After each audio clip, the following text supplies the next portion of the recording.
It's home to more than 1 million people, and a lot of people have called this community their home for more than 30 years.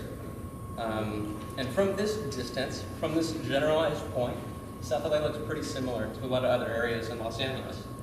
However, when we take a closer look, that's not necessarily the case.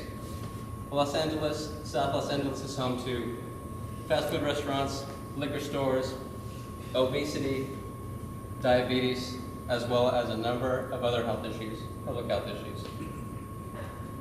South Los Angeles also suffers from underdeveloped and underused public space in the form of urban parkways and vacant lots, which we're going to talk about a little bit later.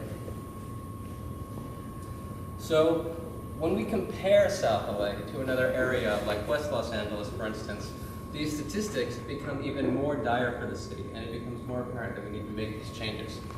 For instance, West LA has more than twice the amount of farmers markets than South LA does, despite the fact that South LA has a much larger population than West LA. Moreover, almost 75% of all eating establishments in South LA are fast food based or limited service restaurants, whereas that statistic is less than half in West LA.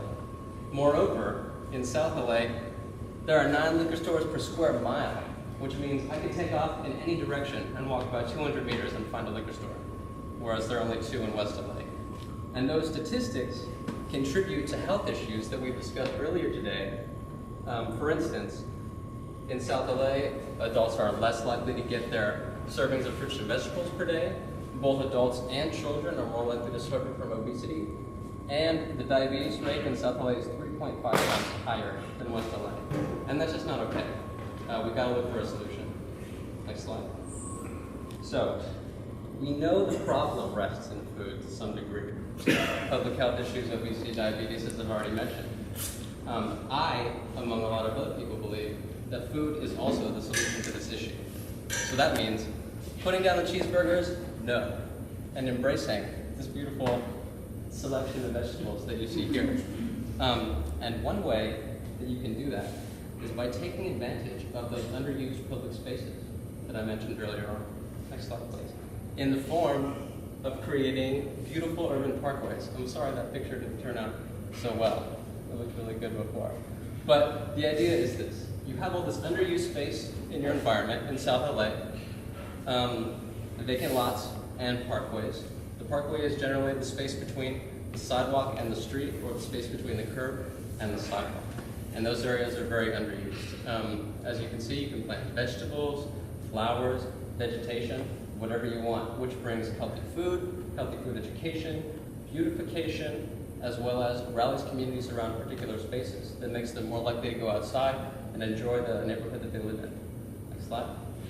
There are also very artistic qualities to parkways. As you can see, this artful kind of pathway that's been designed through the space adds a lot of beauty to the region and benefits the community in more ways than one.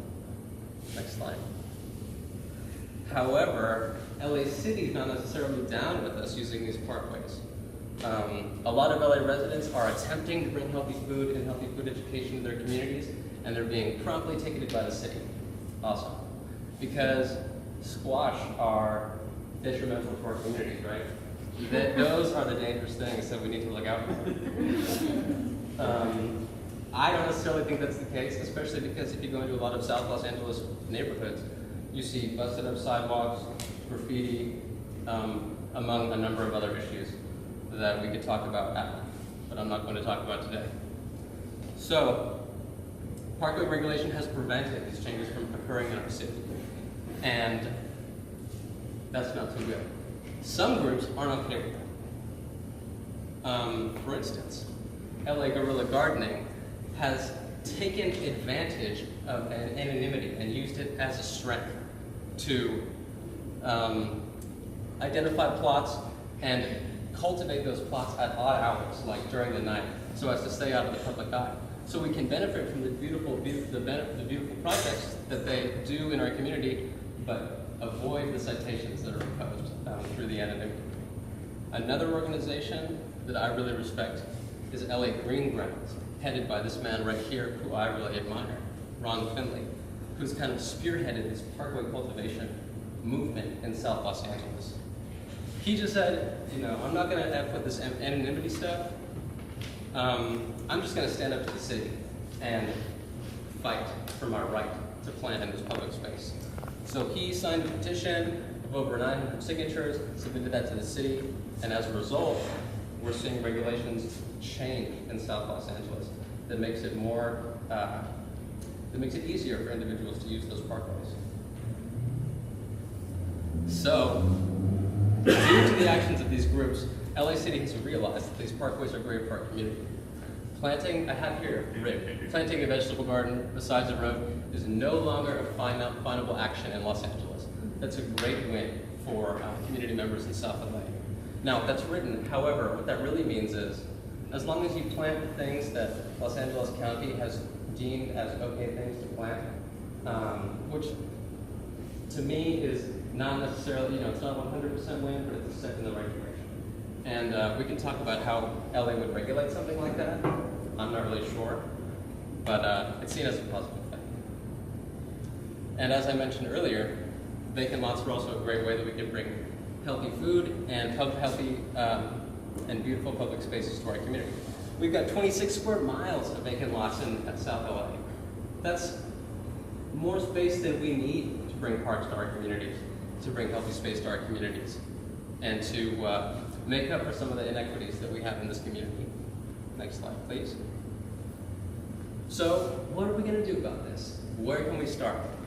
Firstly, I believe that organizing starts locally, especially with respect to parkways, and that the people who live close to these gardens and these cultivated spaces are going to be the ones that benefit the most from it. So, talking to your neighbors, talking to the people on your block, people close by that you know, maybe people who know a little bit about gardening in the community, can really move things forward and create positive change in community. Now, you do have to actually get digging at some point, and I'm here to tell you that it's not that hard. All you need is 3 things. A shovel, some seeds and some plants, and a parkway that needs some love. Slide. And after you put this love into your public space, what you're going to see is pride and honor to be in your community and to benefit from what you've created. And that's not going to be given to you by the city. It's going to be given to you by the community, which is even better. And you're going to know that you made a lasting impact and that you have helped change some of the public health issues that have plagued this area for years. And when you walk outside, you're not going to see the busted up sidewalk or the graffiti or the homeless people or whatever issues there are. You're going to see the beautiful things that you've planted in your yard and the fruits and vegetables that are growing right along your sidewalk. And you're going to feel and see the beauty that you put into your community. So I urge you, next slide, to plant something. And in the words of Ron Finley, plant some shit. Thank you.